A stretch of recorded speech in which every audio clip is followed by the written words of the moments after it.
Hello, welcome to another episode of Executive Suite. I'm Thomas Braun, your host, and today we have a very special guest, Jonny Price from Wefunder, which is probably the biggest crowdfunding platform for equity crowdfunding in the world.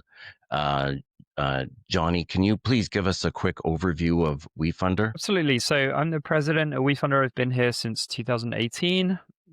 Before that, I worked for a nonprofit called Kiva.org, and before that, I did management consulting. I'm from England originally. These days, I live in Nashville. Wefunder is based in San Francisco, and yeah, as you say, we're the largest regulation crowdfunding platform. So we help startup founders and entrepreneurs raise capital, as well as from VCs and accredited investors. We allow them to raise capital from their customers and community. And through RegCF, you can raise up to $5 million per year. And unaccredited investors can invest as well as accredited investors. And so, yeah, we're having a lot of fun helping founders, hopefully make it a little bit easier for them to raise capital. And then also like build stronger community and connections with their customers around their startups.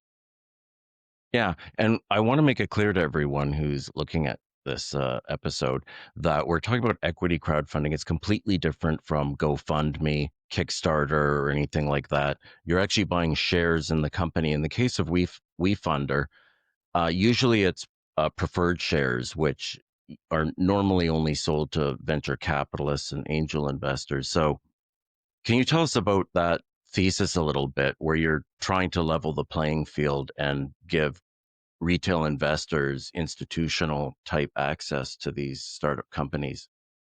Yeah, absolutely. So our founders started WeFunder back in 2012. Nick Tomarello and Greg Belote and Mike Norman. And the idea was that it's very un-American that you have to be rich to invest in cool startups that you love.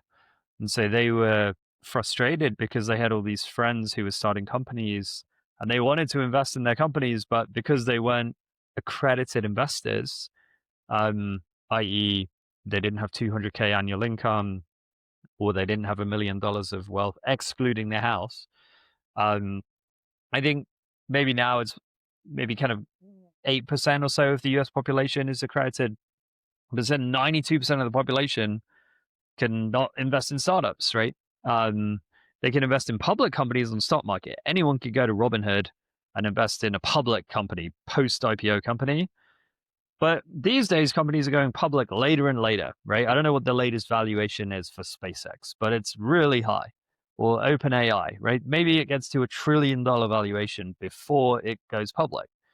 And so the idea is if the only people that get to invest in the early rounds of OpenAI and Anthropic and SpaceX and all these big kind of hyperscaling AI companies, if the only people that get to invest in the early rounds of those companies are millionaires, and like those companies are creating vast sums of wealth before they go public, then that's kind of another force for like the concentration of wealth in the hands of a privileged few. It's another force for kind of concentration of income and wealth inequality. And so a big part of the thesis of our founders, when they started WeFunder was we need to spread the wealth that capitalism creates around more broadly. And we need to allow everyone to invest in startups they love, not just rich people. So that was kind of the thesis. And then on the founder side of the marketplace, so we're a two-sided marketplace, right? We have founders who are raising capital and then investors who are investing into those companies. And on the founder side of the marketplace, it was like, let's make it easier for founders to raise capital by allowing them to raise from the same VCs and angels that they always have, but now also they can tap into retail investors, which means just more capital that we can deploy to startups. That means more potential attempts at curing cancer. Well, that means more restaurants in neighborhoods that need some money to start up. And this was the Jobs Act that paved the kind of legislative way for what we do at WeFunder. It was passed through Congress in 2012, and it's coming out of the 2008 recession, the great financial crisis, and the economy took a while to recover from that, right? And so I think like everyone was looking at it like, man, how do we get more capital flowing to businesses to try to kind of kickstart the economy? And one of the ideas for doing that was, okay, what if retail investors could invest in early stage private companies as well as investing in late stage public companies. And obviously, there are risks associated with that, right? So there was a reason the SEC made it illegal for 80 years for unaccredited investors, retail investors to invest in startups, i.e., startups are super risky. Big public companies tend to be, a lot less likely to fail tomorrow. Investing in startups is super risky and it's also illiquid. So if you buy a stock on the stock market, you can sell it tomorrow. Maybe at a loss, but you can still sell it tomorrow. It's liquid. Whereas investments in startups tend to be a lot more illiquid. You might be holding them for 8 years until there's an exit, even if there is an exit. And so that's why I think the SEC wanted to protect retail investors. But then, as with a lot of these kind of legislative kind of questions, right? There's a double-edged sword, and are we protecting them, or are we kind of preventing them from participating in these like really exciting investment opportunities? And that's one of the challenges for legislators and the SEC in terms of like how do you strike that balance. But yeah, that's WeFund is a public benefit corporation.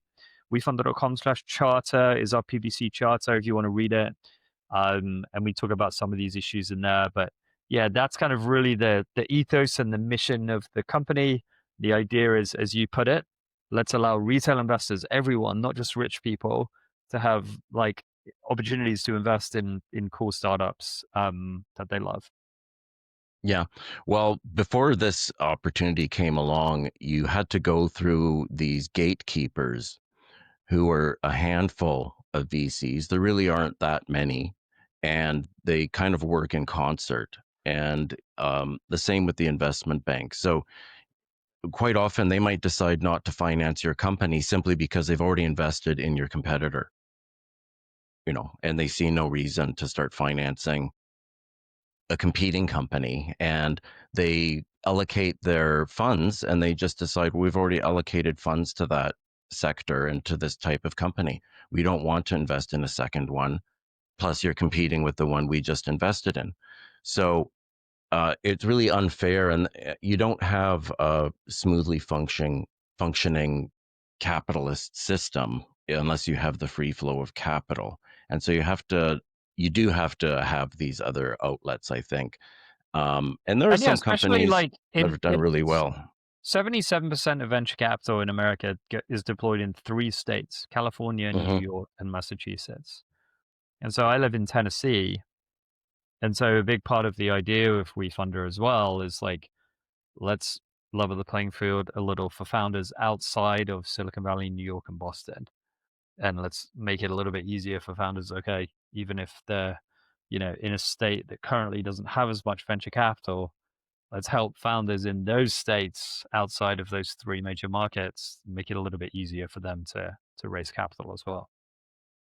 Yeah, and I think that's really important. So, what's the maximum for the average retail investor then? Well, so the rules are that if you're an accredited investor, you can invest Hmm. an unlimited amount through regulation crowdfunding, just like Regulation D, which is like the standard exemption that companies raise capital using. But within regulation crowdfunding, what we do at WeFunder, there's a formula. So anyone can invest $2,500 per year in Reg CF companies. And then if depending on your income and wealth, you can invest more than that. And I can't remember the formula. It's like 5% of your income, but it's like if it's above a certain amount, then it's 10% of your income. It's a pretty complicated formula. You can just Google it and find it. But yeah, on the WeFunder checkout flow, if you trip the $2,500 kind of limit that anyone can invest, let's say you want to invest Hmm. 5K, then Hmm. we'll ask you like, please enter your income, please enter your wealth, and then we'll be able to tell you, okay, yes, you can make this investment fine, or no, the SEC only allow you based on your income and wealth to invest $3,000 in this offering. Okay, but to summarize, you can always invest $2,500 Yeah, per for year. unaccredited investors, and Yeah, accredited investors can invest as much as they want. yeah, So that's good to know. And to raise the 5 million, the company's got to have audited financials, but that can be from any CPA auditing firm, I believe. They don't have to go to a public company auditing firm. Is that correct? correct. Yeah. Hmm. And Watch out. then they KPMG is usually not the auditor on WeFunder races. right, and for small companies, you can expect to pay $10,000 to $15,000 for an audit, but that allows you to raise up to $5 million. And previously, you would have had to file a prospectus to raise that much money.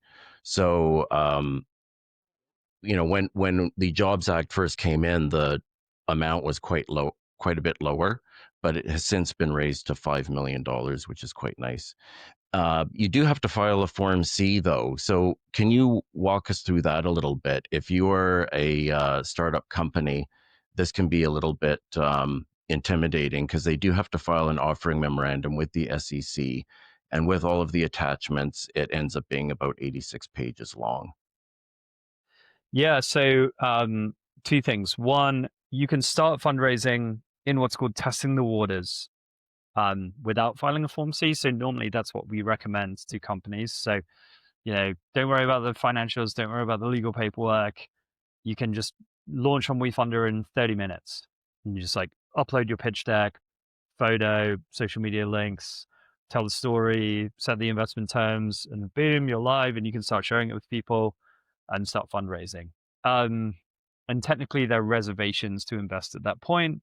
Then later, when we file the legal paperwork, they'll be confirmed, but initially reservations. But you can get started on WeFunder very quickly and easily.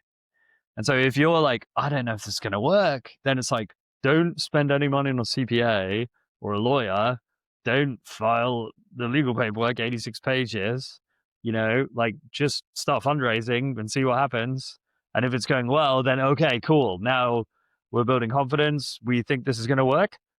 Now let's pay the CPA and get the legal stuff done. So that's one thing. And then the second thing is like, WeFunder will do the Form C filing for you. So we have a pretty nice online kind of application where you go in and you fill out who are the owners and officers of the business and, what are some risks that we need to disclose to investors and what's our minimum and maximum goal and what's the breakdown of the use of funds and everything that the SEC requires for the Form C filing is like in this nice WeFunder UI. And most of that is actually pretty quick and easy to fill out. The one long pole in the tent usually is the financials. So you need 2 years of financials, or if you're a more recently incorporated company, then financials going back to incorporation date. So you don't have to have 2 years of history to do WeFunder. You can do WeFunder if you incorporated yesterday. But so getting those financials done usually will be the long pole in the tent. And then, as you said, if you're raising more than 1.235 million up to 5 million, you need a CPA audit. If you're raising 124K to 1.235 million, CPA review. If you're raising less than 124K, you can just do it with self-reported financials. So then you don't need to engage a CPA at all. But yeah, the Form C file, we file Form Cs in like 2 days at WeFunder. You can do it like very quickly and easily, especially if you have self-reported financials. Usually a CPA to do a review, suddenly an audit, that's going to take a few weeks. And what we've seen is the financials are almost always the long pole in the tent when it comes to filing the Form C. Sure. So a person could do it in stages theoretically. They could do it with their own financials and just raise the Yeah, what was it, 124,000 or correct. 126,000. 124. And yeah, and then you could use that money to go and hire a CPA Yeah. Yep. and get your social media going, I guess. Yep. So you could do an initial round with friends and family, still use the platform.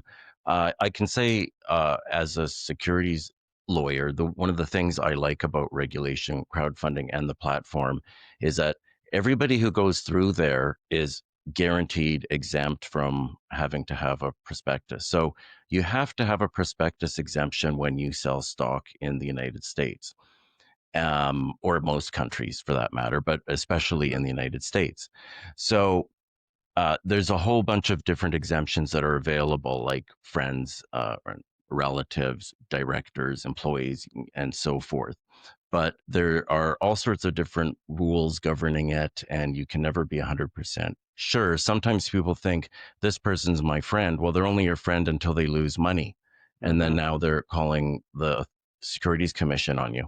So everybody who goes through regulation crowdfunding will be automatically deemed to be an exempt from prospectus investor.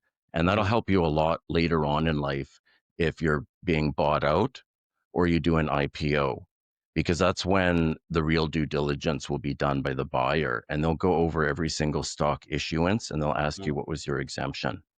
Mhm. Right. So yeah, so I really like regulation crowdfunding because you can have any number of people. You can just funnel them through the platform, and they take care of all the paperwork automatically. So you're not sending people subscription agreements, and they have to sign it and scan it and send it back to you, or Yeah. All DocuSign or whatever. the payment mechanisms and the communication, and we roll it up to one SPV, one special purpose vehicle, one line on your cap table. So yeah, it makes it very kind of smooth and streamlined. Yeah, so you actually get a lot of value for the commission that you're paying. So that, I believe there's like a 7.9% commission. Is that right? 7.9%.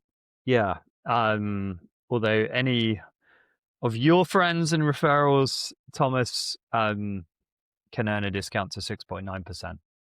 Okay. So,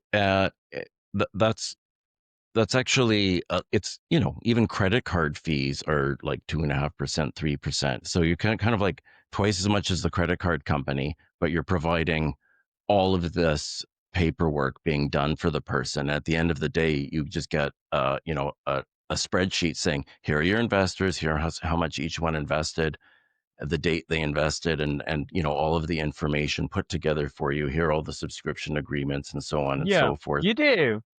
And you're a lawyer, so you're focusing on that. I'm like on the business development team at WeFunder, so I'm also going to say you also get a, a beautiful website view of all the Hmm. investors with their photos and their bios and their LinkedIn pages and how they can help you. And like a note they wrote on why they were excited to invest. So, for example, this company Nestment raised on WeFunder. It's like a prop tech company, um, and they're helping people kind of get on the housing ladder. Really cool company. Um, and you know they have this list of investors now, hundreds of investors in their WeFunder round, and if you're reading through the bios of their investors, it's like, I was a 3 times prop tech founder, or like, I'm a mortgage lender, or I'm a real estate broker. And like you're reading these bios, and all these people are like, wow, you're all in the real estate industry. And you're now like basically brand ambassadors for Nestman. And the founder then, Niles, can maybe go to those people and put them to work for him as he's trying to go to market and build the brand investment, or maybe with hiring or product feedback, or hey, we just launched this product. We need you guys to like share the announcement on LinkedIn or whatever it is. So yeah, it's on one hand the role of the platform. I think as you're saying, like contracts, payment processing, SPV, administration stuff, compliance. But I think the other role is we're kind of helping you build this army of investors that you can put to work to, help you grow your company. Starting companies is very, very hard. It's a kind of grueling, lonely journey. And like our kind of whole thesis is if you bring on hundreds, even thousands of your customers and community members to invest in you, then that makes that journey a little bit easier. Honestly, both in terms of like how they can help you, kind of in terms of like, actual value and like more economically, but also on maybe on some level emotionally. Like so many founders will tell me it's really, really moving to see like all of these supporters like investing their hard-earned money into our company with some really awesome like messages of why they're investing, which almost never talk about the money or the financial return. It's always like, I believe in you, I believe in your mission. Like that, we had this one investor note from earlier today. I'm going to read it here. Having served in the Marines alongside the CEO, I know he'll find a way to win. And it's like we get like thousands of those messages every day founders are getting like thousands of these messages. It's like very like positive, like uplifting thing for them, I think. Yeah. So it sounds like community is really important. Yeah. And I was We I don't was we actually don't actually like the term equity crowdfunding. We never no. call it that. Because Mm, crowdfunding, as you said, it makes people think of GoFundMe and Kickstarter. yeah. And it also sounds like a little more um, impersonal, I would say, and like less kind of prestigious. So we call it a community round. Hmm. So you raise an angel round from angels, friends and family round, community round from your community. And Yeah. I would say if there's one word that like defines what we're all about at WeFunder, it's community. Hmm. Yeah. So that ties into questions about social media Mm. and the success of companies when they do a crowdfunding and what kind of groundwork do they have to do. So I think it's unrealistic for somebody to think that I have 0 followers on any social media and now I'm going to do a crowdfunding and it's going to be immediately successful. It seems that almost all of the companies that are really successful already have a pretty big following. What do you think about that? Um, I would push back a little bit on that. Like Hmm. Pirouette is a Y Combinator company that's kind of revolutionizing injections, and they raised 7.7 million on WeFunder. They did the 5 million Reg CF limit and then 2.7 million through Reg D as an oversubscription to that. And I think they had like 80 Twitter followers, maybe, so Wow. they're like an early stage, pre-FDA approval medical Mm, device company. They are not, they don't have a big audience. They're not consumer facing, and yet they raised 7.7 million on WeFunder. So obviously, if you have a big audience, then that helps, because you can now go to that audience and say, "Hey, thanks for being our customer, or thanks for being in a part of our like community. Would you like mhm. to invest in us?" And so that is a channel for how to like make the community round like go really well out the gate. So Substack, for example, they had millions of users when they did a WeFunder, the Right. newsletter platform, and they raised $5 million in 24 hours, right? Sure. Easy. So yeah, if you have this huge audience that can really help you with the fundraising, it's just not a requirement. And we have a lot of, you might say boring companies, like big industrial companies, not that sexy. B2B. Yeah. B2B, Not consumer facing. they Right. don't have a social media audience, and Right. they can still raise successfully on WeFunder. It's just going to Hmm. be a lot harder for them to do that. Hmm. Interesting. So, but in any event, if you are in a business that does lend itself to social media, it mm. sounds like it's worth building up your social media following ahead of the crowdfunding. Yeah, I mean, I would say usually most consumer facing companies are pretty active on social media. But I think there's a nice alignment with like your kind of business objectives, right? Like consumer facing companies, they want to build an audience, they want to build a customer base, they want to build a Hmm. social media following.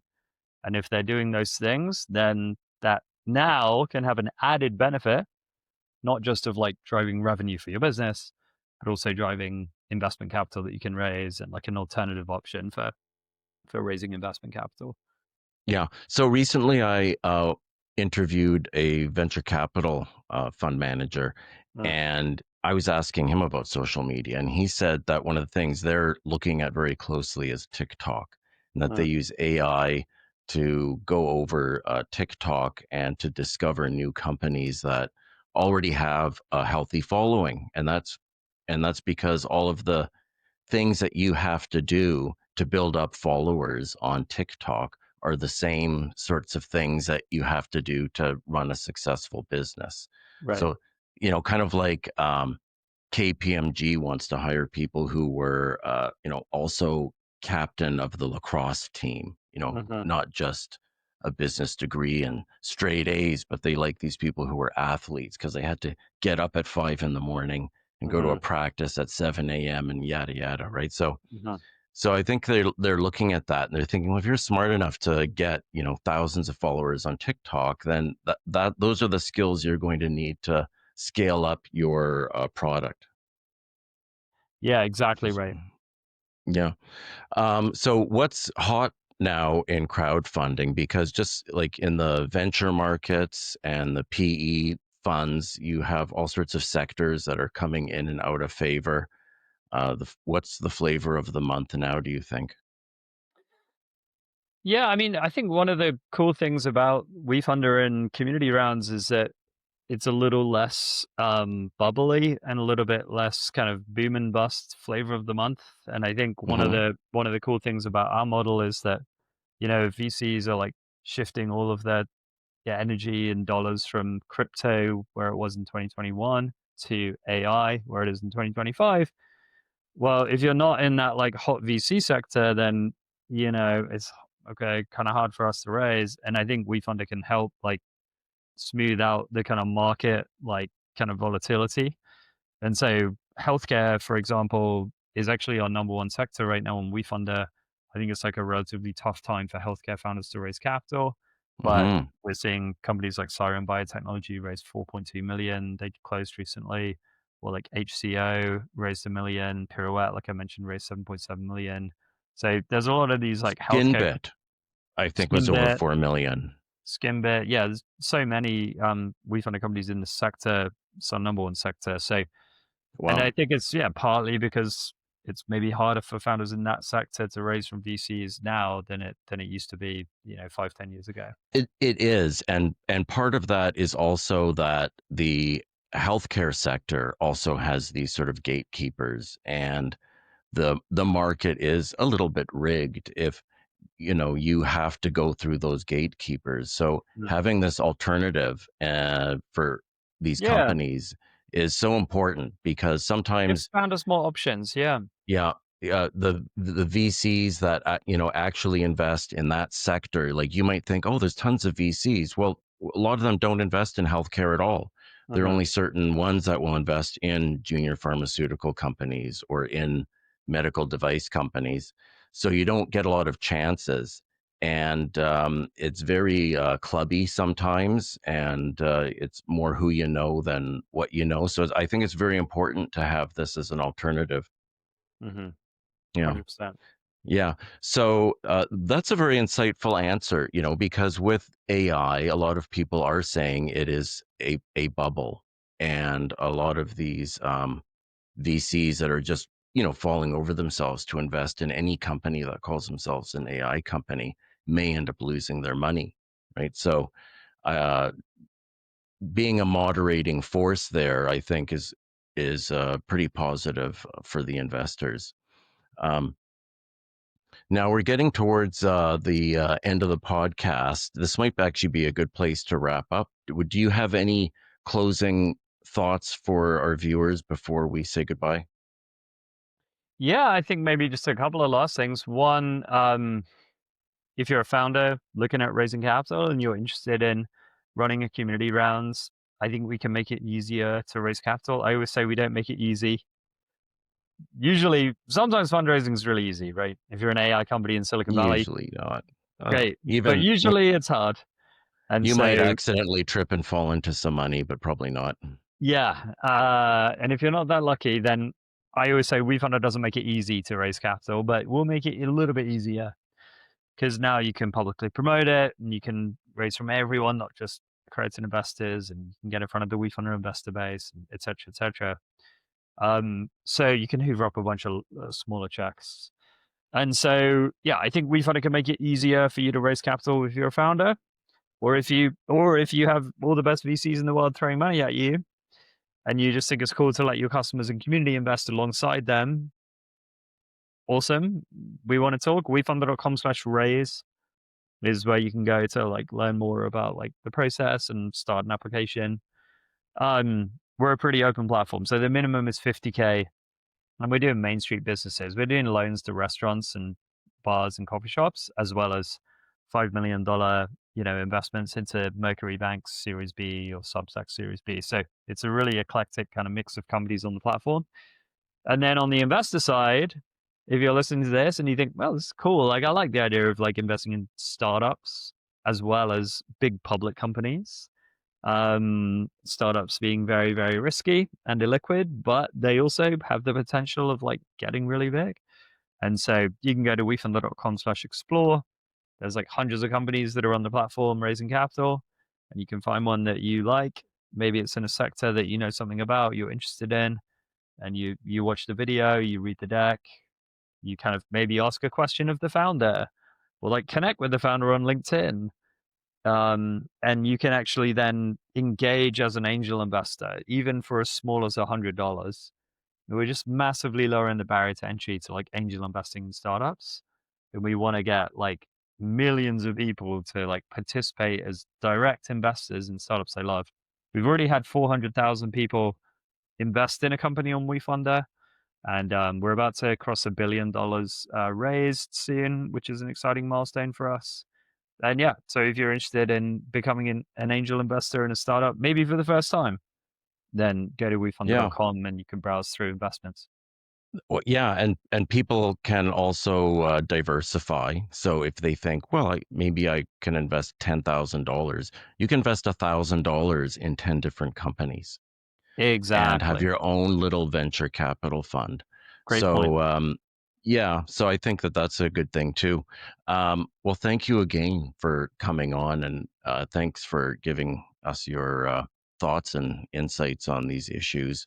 Uh, for more information, people can always go to wefunder.com. They have all the frequently asked questions and things like that for founders and for investors.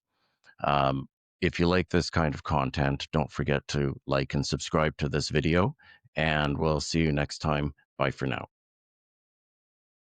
Bye.